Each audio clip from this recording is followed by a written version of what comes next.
매주 목요일마다 시민들이 알아두면 좋을 유익한 건강 정보 알려드리는 시민건강 플러스. 최근에요, 유행성 각 결막염 환자가 급증하고 있는데 과연 이 병이 무엇이길래 그렇게 걱정을 해야 되는지 이규호 안과 전문의 모시고 이야기 들어보는 시간 준비했습니다. 안녕하세요. 안녕하세요. 예. 그러니까 일단은 이 유행성 각 결막염이 뭔지부터 알아야 될 것 같아요. 이게 어떤 병입니까? 네, 유행성 각 결막염은 이제 우리가 보통 흔히 눈병이라고 부르는 질환인데요. 예. 감기처럼 바이러스의 감염에 의해서 생기는 급성 전염성 결막염입니다. 예. 주요 증상으로는 눈이 충혈이 되고, 예, 눈이 빨개지고. 네, 눈물이 나고 예. 눈곱이 끼고, 예. 눈이 붓고 통증이 생기는 예. 그런 것들을 증상으로 하고요. 예. 치료는 감기처럼 안타깝게도 특효약이 있는 건 아니고, 아, 그래요? 네, 전염이나 이런 것도 완벽하게 막을 수 있는 약은 아직 없습니다. 예. 또 특히 전염성이 굉장히 강하기 때문에 예. 한눈에서 생겨서 반대쪽 눈으로 옮겨간 경우도 흔하고 맞아요. 예. 주변에 있는 분들한테 옮기는 경우도 굉장히 많습니다. 예. 네, 하지만 적절하게 치료하고 관리를 하면은 대부분의 경우 큰 후유증, 합병증 없이 잘 가라앉을 수 있는 비교적 양성 질환으로 생각할 예. 수 있겠습니다. 보통 저희 예전에 좀 위생 상태가 안 좋은 수영장에 가서 막 놀고 그리고 나면 눈병 났다. 그런 병을 말하는 건가요? 네, 맞습니다. 예. 그러니까 아폴로 눈병 이런 거하고 좀 다른 거죠? 아폴로 눈병도 일종의 그 전염성 결막염인데요. 예. 원인 바이러스가 다르기 때문에 예. 주요 증상이나 경과가 약간은 좀 다릅니다. 아, 그렇군요. 우리 아이가 지금 저 유치원 다니고 있는데 거기서도 가정통신문이 왔어요. 이거 조심해야 된다고. 그러면 어린이한테 특별히 취약한 그런 질환인 건 맞는 거죠? 유행성 각 결막염은 연령에 상관없이 그래요? 네, 누구나 걸릴 수 있습니다. 그리고 특히 어린아이라고 해서 더 감염에 취약하다고 보기도 좀 힘듭니다. 예. 다만 이제 어린아이들은 유치원이나 학교에 다니면서 단체 생활을 많이 하고 예. 성인들처럼 손을 자주 씻는다든지 예. 신체 접촉을 피하는 것 같이 이제 개인 위생에 신경을 쓰기 힘들기 때문에 예. 아무래도 집단적으로 발병할 가능성은 더 크다고 볼 수 있겠습니다. 진짜 그럼 감기랑 똑같은 거네요, 사실은. 네, 그래서 저는 이제 환자분들께 설명드릴 때 예. 눈에 오는 감기라고 보통 설명을 드립니다. 아, 그렇게 이해하면 정말 확실하게 알 수 있을 것 같습니다. 눈에 오는 감기가 각 결막염이다. 그러면 이걸 어떻게 자가 진단할 수 있습니까?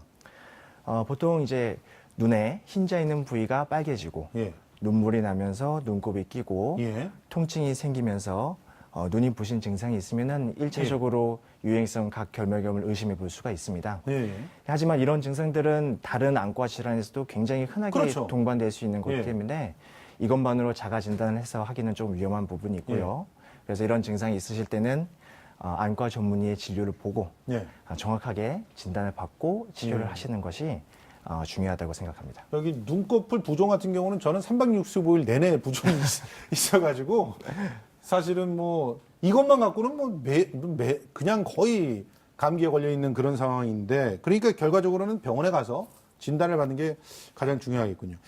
올해 특별히 이 환자들이 늘어난 그런 이유가 있습니까? 유행성 각 결막염은 이제 사람 간의 접촉을 통해서만 전파가 됩니다. 예. 이제 간혹 이제 저희 병원에 오시는 환자분들이 이제 눈으로 봐서 옮지 않느냐 이렇게 걱정하시는 분들이 있는데 아하, 예. 그렇진 않고요. 대부분은 자기도 모르게 눈을 이제 손으로 만지게 되고 그러면서 손에 눈물이나 눈 분비물이 묻게 되고 이를 매개로 해서 다른 사람 만지거나 공통적으로 물건을 사용했을 경우에 옮기게 됩니다. 그래서 또 같은 원리로 인해서 수건이나 침구류를 같이 쓴다거나 했을 경우에 또 특히 수영장 물을 통해서 옮길 수가 있고요. 특히 올해는 이제 폭염이 많이 있지 않습니까? 그렇죠. 그래서 물놀이 많이 하시면서 아마 그런 영향이 또 많이 있지 않나 생각합니다. 그렇네요. 실제로 이게 바이러스성 질환들은 대부분 보면은 그 분비물로 이렇게 옮겨가더라고요. 그 공기 중에서는 전염이 되는 게 아니죠? 네. 이렇게 감기 같은 경우에는 기침을 통해서 그러니까 기침에 포마이들이 막 이렇게 가서 경우가 있지만 이런 유행성 각 결막염의 경우에는 대부분 이게 눈물을 통해서 손을 통해서 옮기는 경우가 대부분입니다. 예.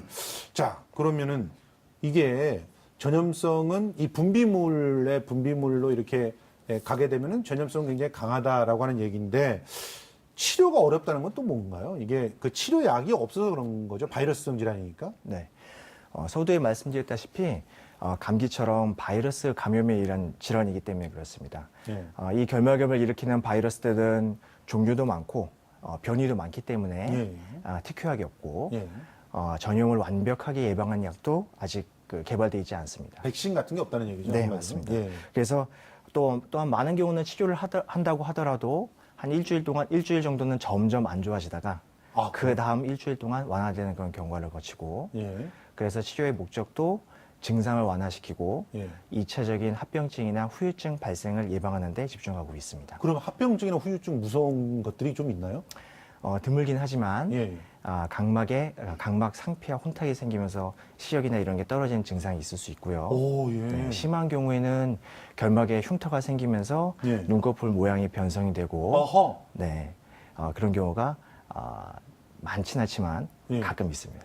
아, 그래도 무서운데요? 네. 그러니까 딱 걸렸다 그러면은 일단 바로 병원에 가서 어떻게 하면은 더 이상 심해지지 않을지 네. 그런 걸 적절한 뭐 약을 먹고 또 네. 적절하게 생활 태도를 바꾸고 그러면서 네. 대응을 빨리 해야 되겠다. 네, 이런 생각이네요.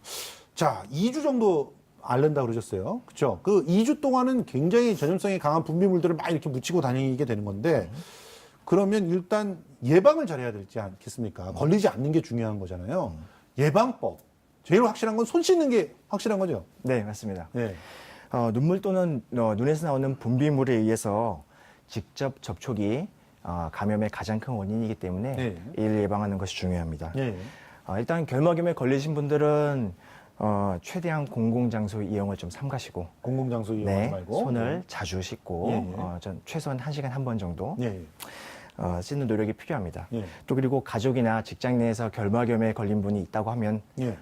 손을 자주 씻고 예. 신체 접촉을 피하고 예.